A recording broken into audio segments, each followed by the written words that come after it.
하나님의 말씀은 골로새서 2장 6절에서 7절까지 말씀입니다. 우리 말씀이 짧기 때문에 함께 합독하도록 하겠습니다.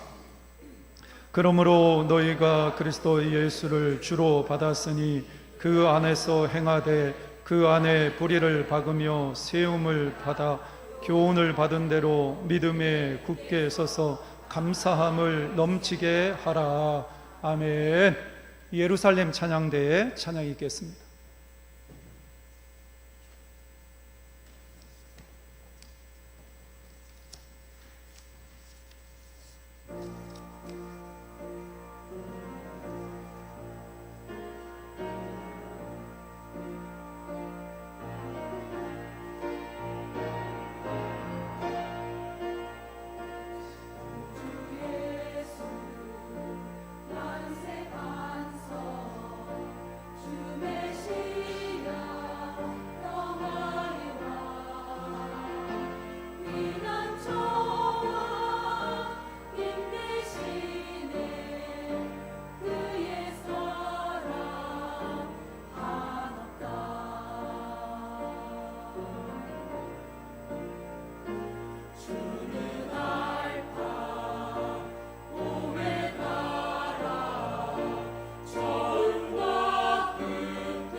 아름다운 찬양 감사합니다.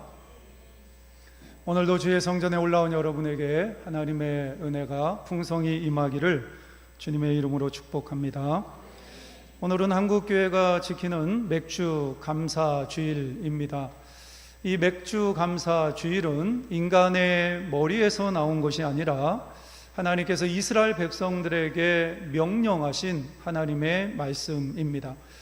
출애굽기 23장 16절 말씀에 보면 맥주절을 지키라. 이는 네가 수고하여 밭에 뿌린 것의 첫 열매를 거둠이니라. 이렇게 하나님께서 이스라엘 백성들에게 명령을 하셨습니다. 하나님께서 이스라엘 백성들에게 젖과 꿀이 흐르는 가나안 땅을 선물로 주셨죠.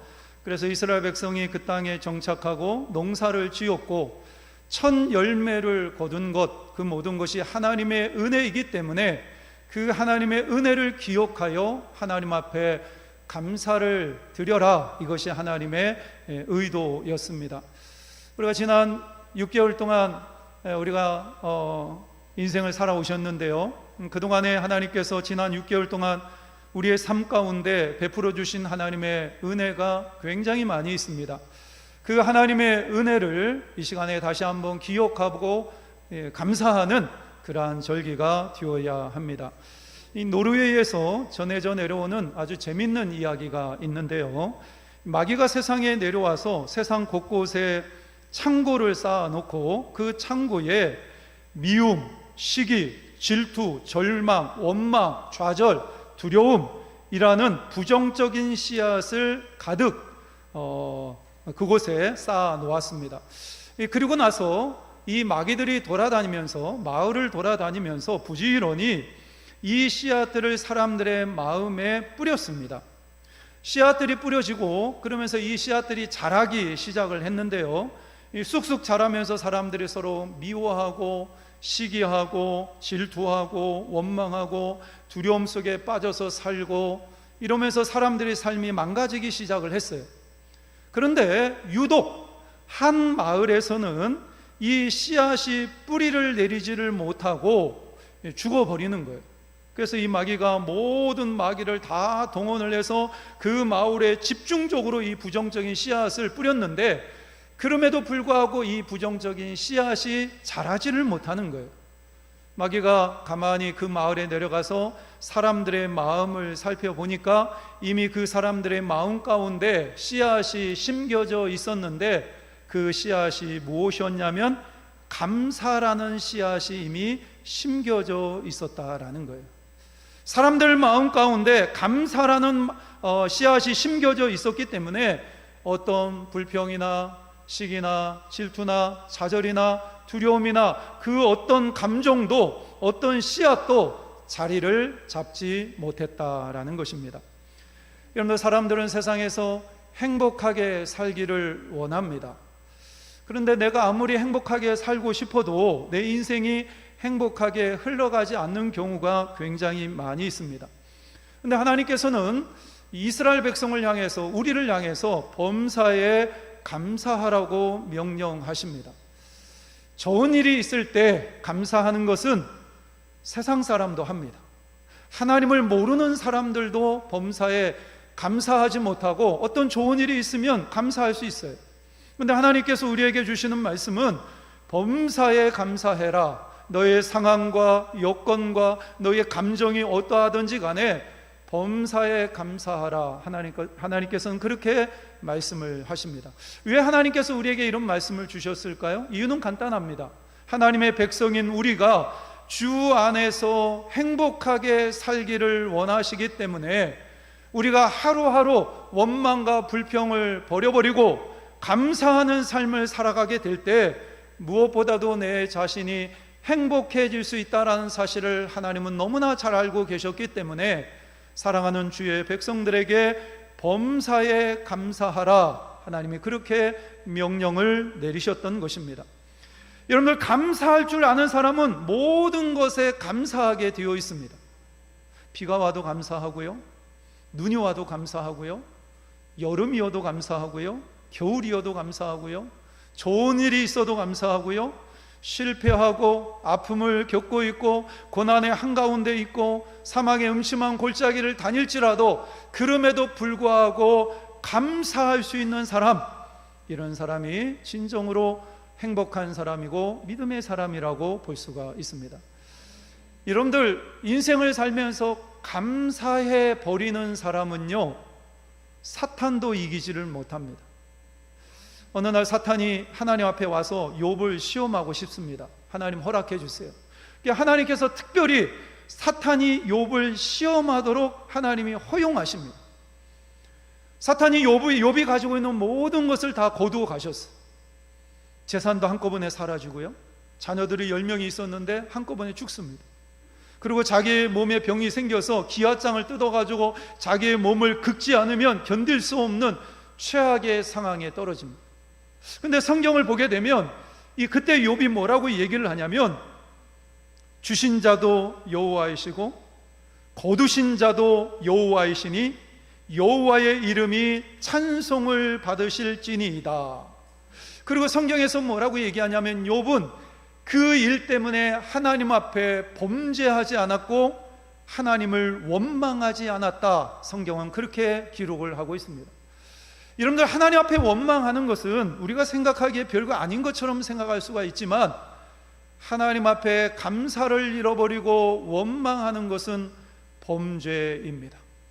근데 욥은 자기의 모든 삶이 망가졌음에도 불구하고, 모든 것이 사라졌음에도 불구하고 하나님 앞에 원망하지 않고 오히려 하나님을 찬양했다. 하나님 앞에 찬양하며 하나님의 이름을 높여드렸던 욥.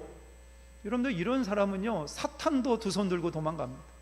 절대로 이 감사하는 사람, 범사에 감사할 수 있는 사람은요, 사탄이 결코 쓰러뜨릴 수 없는 사람이 될 수가 있습니다.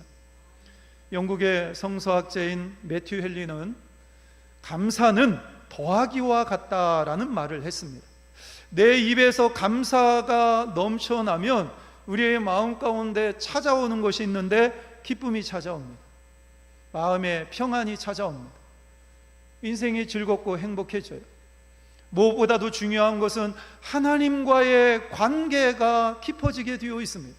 그래서 우리가 하나님 앞에 범사에 감사하는 삶을 살게 되면 하나님이 우리에게 주시는 선물들이 굉장히 많이 있어요. 근데 만약에 우리가 감사를 잃어버리게 되면, 만약에 원망하고 불평하게 되면 내 인생 가운데 마이너스가 되는 요소들이 너무나 많이 있습니다. 그동안 누렸던 기쁨이 사라집니다. 마음의 평강이 사라집니다. 이 일로 인해서 내 주변에 있는 사람들이 나를 떠나기 시작해요. 여러분들, 원망하고 불평하는 사람, 가까이 하고 싶은 사람이 있나요? 내 주변에 있는 사람들이 부담스러워해요. 가장 심각한 것은 하나님 앞에 원망하고 불평했을 때 하나님의 관계가 깨어지게 되어 있어요. 이스라엘 백성들이 애굽에서 430년 동안 노예 생활을 하잖아요. 할아버지도 노예였고 아버지도 노예였고 아들도 노예고 그 밑에 태어나는 손자들도 다 노예예요. 아무리 이스라엘 백성들이 똑똑하고, 아무리 이스라엘 백성들이 천재이고, 아무리 이스라엘 백성들이 훌륭한 손재주를 가지고 있더라도 그들은 노예로 살 수밖에 없었어요. 평생 벽돌을 굽다가 인생을 마감할 수밖에 없었어요. 노예로 태어나서 노예로 살다가 노예로 죽을 수밖에 없는 운명이었어요. 그래서 그들이 하나님 앞에 기도했을 때 하나님께서 모세를 선택해서 이스라엘 백성을 출애굽시키십니다. 10가지 재앙을 통해서 바로를 굴복시키시고, 그리고 홍해를 가르시고, 그러면서 이스라엘 백성들을 광야로 인도하셨어요. 이스라엘 백성들이 애굽 땅에 나와서 가나안 땅까지 들어가기는 한 열흘 정도면 충분히 들어갈 수 있는 거리였어요. 그럼에도 불구하고 이스라엘 백성들은 40년 동안 광야에서 방황합니다. 그리고 20세 이상의 성인 남자, 그 성인 남자는 40년 동안 광야 생활하는 가운데 여호수아와 갈렙만 제외하고 그 땅에서 다 죽음을 맞이하게 돼요. 이스라엘 백성들이 왜 가나안 땅에 들어가지 못했을까요? 왜 출애굽 1세대들이 광야에서 다 죽음을 맞이할 수밖에 없었을까요? 가장 큰 이유가 뭐냐면, 그들은 하나님이 베푸신 은혜를 기억하지 못하고 기회 있을 때마다 하나님 앞에 원망하고 불평하는 것을 보게 됩니다. 여러분들, 성경 역사상 하나님께서 집중적으로 가장 많은 기적과 이적을 베푸던 시기가 언제였냐면 이스라엘 백성들이 출애굽할 당시였어요. 하나님이 10가지 재앙을 통해서 바로의 손에서 이스라엘 백성을 구출하셨잖아요. 홍해를 가르셨잖아요. 마라의 쓴물을 단물로 바꾸셨잖아요. 낮에는 구름 기둥, 밤에는 불 기둥으로 이스라엘 백성을 인도하셨고, 만나를 허락하시고, 반석을 치면 생수가 막 솟구치고, 이런 일들을 이스라엘 백성들은 날마다 눈으로 확인하고 경험했어요. 여러분, 우리가 인생을 살아가면서 신앙생활하면서 평생에 이런 하나님의 기적과 이적을 한 번 보기도 힘들잖아요. 저는 부러워요, 이스라엘 백성들이. 그들은 눈만 뜨면 살아계신 하나님을 발견할 수 있었고, 하나님이 행하시는 놀라운 기적과 이적을 날마다 눈으로 확인하고 경험할 수 있었던 그러한 사람들이었습니다. 그럼에도 불구하고 그들은 감사하기보다는 사사건건 원망하고 불평했어요. 하나님, 왜 만나만 주십니까? 고기는 왜 안 주시죠? 하나님, 드디어 우물을 찾았는데 이 마라의 물이 왜 이렇게 씁니까? 왜 우리에게 먹을 물을 주시지 않습니까? 아니, 우리가 죽을 땅이 없어서 이 광야에서 죽도록 방치하십니까? 차라리 우리가 애굽 땅으로 돌아갔으면 좋겠습니다. 결국 이들은 하나님께서 그들을 위해서 세우신 모세까지 죽이려고 합니다. 그래서 어떻게 되죠? 서두에 말씀을 드린 대로 20세 이상 성인 남자 여호수아와 갈렙만 죄고 아무도 가나안 땅에 들어가질 못해 광야에서 다 죽습니다. 얼마나 불행한 일이에요. 여러분, 우리가 감사를 잃어버리고 원망과 불평을 하는 것은 단순한 문제가 아닙니다.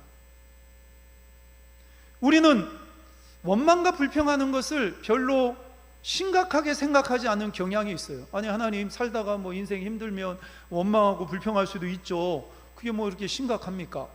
근데요, 우리가 생각하는 것보다 훨씬 더 위험한 순간이 감사를 잃어버리고 원망하고 불평할 때입니다. 여러분들, 부부관계도 아내와 남편에 대한 고마움과 감사를 잃어버리게 되면 그때부터 부부 사이에 위기가 찾아옵니다. 아무리 힘들고 어려운 일이 닥친다 할지라도 남편과 아내가 나는 당신 때문에 너무 행복하고 고마워, 감사해, 그러면요, 그 힘들고 이겨낼 수 있어요. 근데 아무리 돈이 많은 집안이라 할지라도 서로를 바라보면서 원망하고 불평하면 그 부부 관계는요, 이게 원만한 관계가 될 수 없어요. 불행한 관계가 됩니다. 만약에 자녀들이 부모에 대한 감사를 잃어버리는 순간 문제가 생기기 시작해요. 아버지가 도대체 나한테 해준 게 뭐야? 엄마가 나한테 해준 게 뭐가 있어? 자녀들이 이런 마음을 가지고 부모를 대하기 시작하면 효도는 물 건너가는 거예요. 아무리 부모와 자식이라 할지라도 그 관계는 서서히 깨어지게 되어 있습니다. 영적인 부분에서도 마찬가지입니다. 우리가 하나님 앞에 범사에 감사하면서 살아야 되는데 그 감사를 잃어버리고 원망하고 불평하는 순간 우리 영적인 삶에 빨간불이 들어온 거예요. 가장 위험한 순간입니다.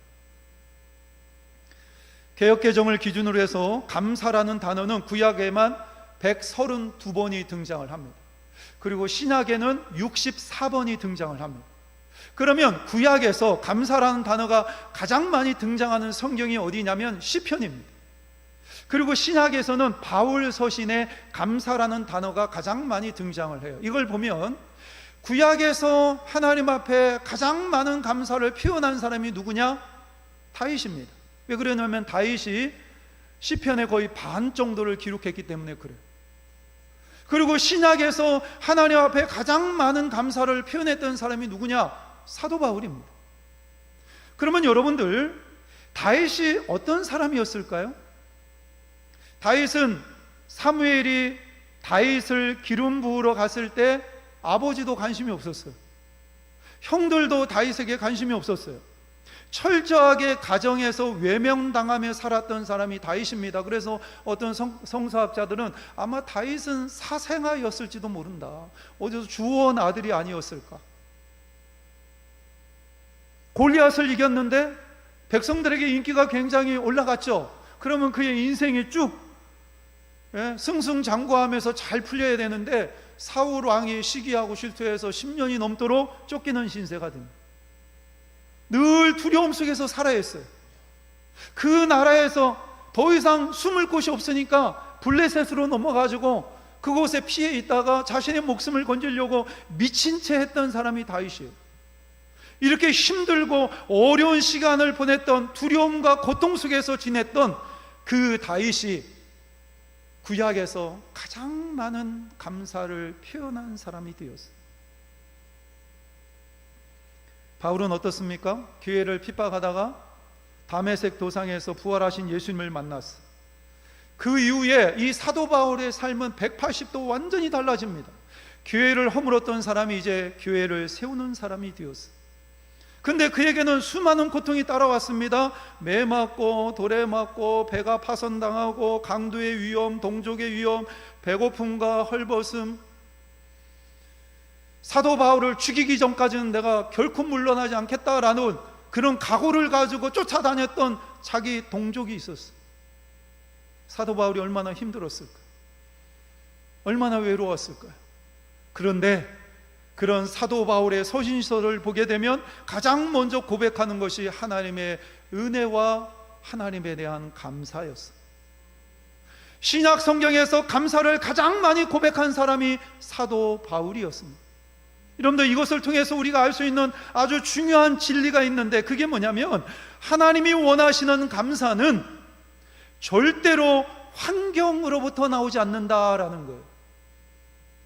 하나님께서 원하시는 감사는 절대로 나에게 주어진 환경으로부터 나오지 않는다. 내 주변의 환경을 보고 내가 하나님 앞에 감사해야지, 아닙니다. 그럴 수 없어요.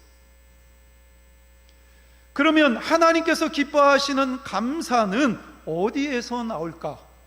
오늘 본문의 말씀을 통해서 우리는 해답을 찾을 수가 있습니다. 오늘 본문의 말씀을 우리 함께 읽겠습니다. 그러면 그리스도 예수를 주로 받았으니 그 안에서 행하되 그 안에 뿌리를 박으며 세움을 받아 교훈을 받은 대로 믿음에 굳게 서서 감사함을 넘치게 하라. 예, 감사함을 넘치게 하라, 이렇게 권면하고 있는데, 그 감사함을 넘치게 하기 위해서 필요한 것이 뭐냐면 믿음에 굳게 서라, 이렇게 말씀합니다. 여러분 따라해 보세요. 믿음에 굳게 서자.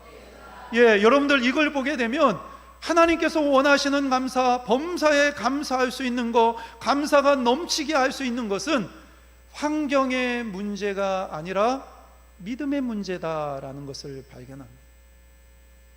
환경은 절대로 나의 편이 되어주지 않아요. 오늘 좋았는데 내일 좋아질 거라는 보장 있나요? 아닙니다. 우리의 인생을 보게 되면 이 날씨와 비슷해요. 어떤 때는 날씨가 좋았다가 비가 왔다가 눈이 왔다가 폭풍이 몰아치다가, 이것이 우리의 인생이거든요. 그런 환경 속에서 환경을 바라보고 범사에 감사한다라는 것은 불가능해요. 우리가 범사에 감사할 수 있는 것은 다윗이 범사에 감사하고 사도 바울이 범사에 감사할 수 있었던 이유는 믿음의 뿌리를 주님께 굳건히 내리고 믿음의 터 위에 서 있었기 때문에 하나님에 대한 굳건한 믿음, 모든 것을 합력하여 선을 이루시는 하나님, 그 하나님에 대한 굳건한 믿음이 있었기 때문에 때로는 힘들고 어려워도 감사할 수 있었던 거예요. 골로새서는 로마 감옥에 갇혀있던 사도 바울이 골로새에 있는 교회에 쓴 편지입니다. 옥중서신이라고 이야기를 하죠. 사도 바울이 감옥에 갇혀있을 때 쓴 편지이기 때문에 옥중서신이라고 이야기를 합니다. 그 당시에 골로새 교회도 여러 가지 핍박, 그리고 여러 가지 안 좋은 일들이 많이 있었어요. 그래서 굉장히 힘들고 어려운 상황에 있었어요. 근데 사도 바울은 자신은 감옥에 갇혀서 모든 자유를 박탈당하고 있었음에도 불구하고 핍박 가운데 힘들고 어렵게 신앙생활하는 골로새 교회를 향해서 뭐라고 권면을 하냐면 감사를 넘치게 하라. 적당히 감사하라는 것이 아닙니다. 넘치도록 감사하라, 풍성하게 감사하라, 이렇게 권면하고 있습니다. 여러분들, 우리는 구원받은 하나님의 백성입니다. 우리의 이름은 하늘나라 생명책에 기록되어 있습니다. 하나님은 여전히 우리를 지키시고 우리를 보호하시며 우리의 인생 가운데 여러 가지 많은 문제가 있다 할지라도 하나님은 그 모든 것을 합력하여 선용하셔서 우리의 아픔조차도 우리의 실패조차도 하나님은 선용하셔서 결국은 합력하여 선을 이루시는 하나님이십니다.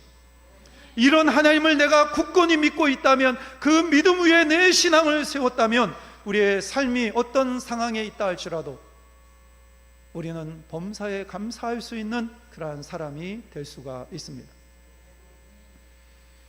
여러분들, 감사는 하나님의 성품입니다. 전에 있던 교회에서 예배 드리는 중에 벨이 울리면 무조건 그 다음 주에 감사 헌금을 해야 했어요. 당첨입니다. 축하드립니다. 만약에 다음 주에 동일한 사람이 동일하게 벨이 울리면 2배로 그 다음 주에 헌금을 하셔야 돼요.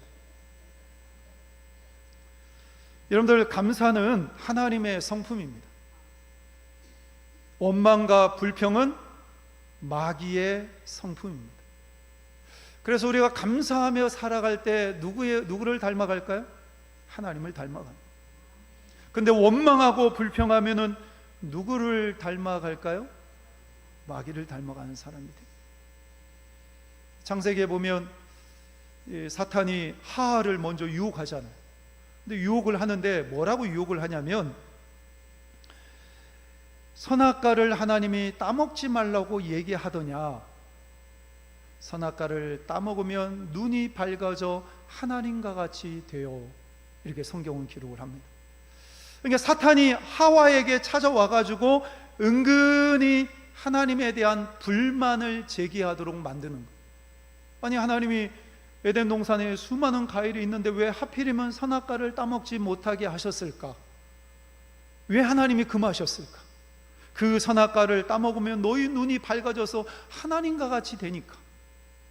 그러면서 이 하와에게 은근히 하나님에 대한 불만을 제기하도록 그 마음 가운데 역사하는. 만약에 하와가 그런 상황 속에서 이 사탄에게, 아니, 선악과 못 따먹어도 나는 전혀 문제 안 돼, 아니, 하나님께서 이미 에덴 동산에 있는 수많은 과일을 우리에게 전부 다 주셨는데 나는 그것으로 충분히 감사해, 충분히 만족해, 만약에 하와가 이렇게 사탄에게 이야기했다면 인간의 역사는 달라졌을 거예요. 결국 내가 감사를 잃어버리고 원망하고 불평하는 마음이 생기면요, 마귀를 향해서 어서 나에게 오십시오, 환영합니다, 이렇게 얘기하는 것이나 마찬가지입니다.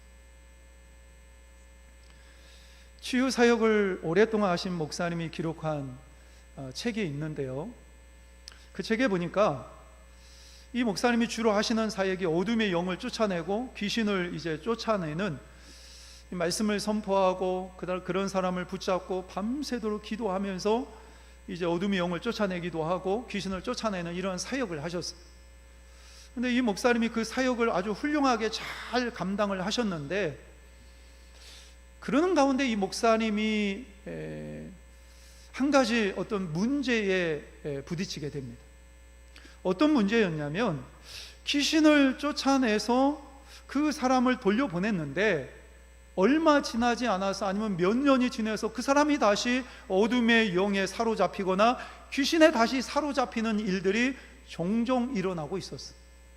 그래서 이 목사님이, 아니, 귀신을 쫓아냈으면 귀신이 못 들어와야 되는데 왜 다시 귀신에 붙잡히게 될까? 어떻게 하면 이 문제를 해결할 수 있을까? 그러다 이 목사님이 기도하시다가 한 가지 깨달은 것이 있는데, 그게 뭐냐면, 고침받은 사람의 마음의 토양을 바꾸는 것이 굉장히 중요하구나. 그래서 그 사람이 원망하고 불평하고 시기하고 질투하고 두려움에 휩싸이고 좌절하고 이러면, 이거는 이제 어둠의 영들이 좋아하는 거니까 이 어둠의 영들이 들어오는구나. 그래서 마음의 토양을 계속해서 하나님 감사합니다, 감사합니다, 감사합니다 이러면서 그 마음을 감사하는 것으로 바꿔줄 때, 이 감사의 훈련을 계속해서 시키니까 마음의 토양이 바뀌니까 그런 일들이 일어나지 않더라는 거예요. 여러분들, 사람은 누구나 다 행복하기를 원합니다. 그런데 행복은 멀리에 있지 않습니다. 오늘 하루 내가 행복하게 살면 이 하루가 쌓이고 쌓여서 내 인생이 되는 것이고, 그러면 내 인생이 행복해지는 거예요. 그래서 오늘 하나님이 나에게 주신 이 하루를 어떻게 행복하게 살아갈 것인가, 이게 우리에게 주어진 숙제인데, 원망하고 불평하면서 살면 우리의 인생이 행복해집니까? 여러분들, 원망하고 불평하면서 살아가는 사람들 중에 행복하게 사는 사람을 보셨나요? 저는 한 사람도 보지 못했어요. 오늘 나의 상황과 여건이 어떠하든지 간에 그럼에도 불구하고 살아계신 하나님, 여전히 신실하게 나와 동행하시고 나를 가장 선한 길로 인도해 가시는 그 하나님, 그 하나님을 바라보면서 오늘 하루 감사하면서 살아갈 때 우리의 인생은 행복한 인생이 될 수가 있습니다. 10억을 가지고 있는 사람이 100억을 가지고 있는 사람을 부러워하면서 왜 나는 10억밖에 없을까? 왜 나는 100억이 없을까? 그러면요, 그 10억은, 자기가 가지고 있는 그 10억은 불행의 씨앗이 되는 거예요. 그러나 내가 1억을 가지고 있다 할지라도, 하나님 감사합니다. 세상에 보면 은행에서 빚지고 살고 대출받아서 빚쟁이로 살아가는 사람이 너무 많은데, 하나님, 제 통장에 1억이라는 돈이 있네요. 하나님 너무 감사합니다. 그러면 그 1억이라는 돈은 그에게 축복이 되는 거예요. 축복. 행복의 씨앗이 되는 거예요. 여러분들, 인생은 그렇게 어렵지 않습니다. 항상 감사하면서 살아갈 때 우리는 행복한 사람이 될 수가 있어요. 감사가 넘치는 곳에 하나님의 임재가 있습니다. 감사가 넘치는 곳에 기쁨이 있고요, 감사가 넘치는 곳에 하나님의 치유와 회복의 역사가 일어나고, 감사가 있는 곳에 우리는 만족하며 살 수 있고, 감사가 있는 곳에 우리는 인생을 행복하게 살아갈 수가 있습니다. 하나님 말씀하십니다. 범사에 감사해라. 오늘 말씀을 통해서 너희들은 감사를 넘치게 하라. 하나님 말씀하십니다. 여러분, 우리가 가지고 있는 것들, 우리가 누리고 있는 것들을 당연한 것으로 생각해서는 안 돼요. 당연한 것으로 생각하는 그 순간에 감사는 사라집니다. 하나님의 특별한 은혜입니다. 이번 추수감사절기를 통해서 혹시나 여러분의 감사를 잃어버렸거나 여러분이 놓친 감사가 있다면 그 감사를 회복하시는 저와 여러분들이 되시기를 주님의 이름으로 축복합니다. 오늘도 살아계셔서 우리에게 생명의 말씀을 주신 하나님을 찬양합니다. 하나님의 말씀이 우리 영혼 깊숙한 곳에 스며들게 하시고 내 삶을 움직이는 능력의 말씀이 되게 하여 주옵소서. 광야 40년간 수많은 기적을 경험했음에도 감사하기보다는 원망했던 이스라엘 백성들의 어리석은 모습을 발견합니다. 우리도 내가 가지고 있고 누리는 모든 것을 당연한 것처럼 여기지 않게 하여 주옵소서. 하나님이 우리에게 베푸신 은혜들을 기억하며 감사하는 맥주 감사 절기가 되게 하여 주옵소서. 예수님의 이름으로 기도하옵나이다. 아멘.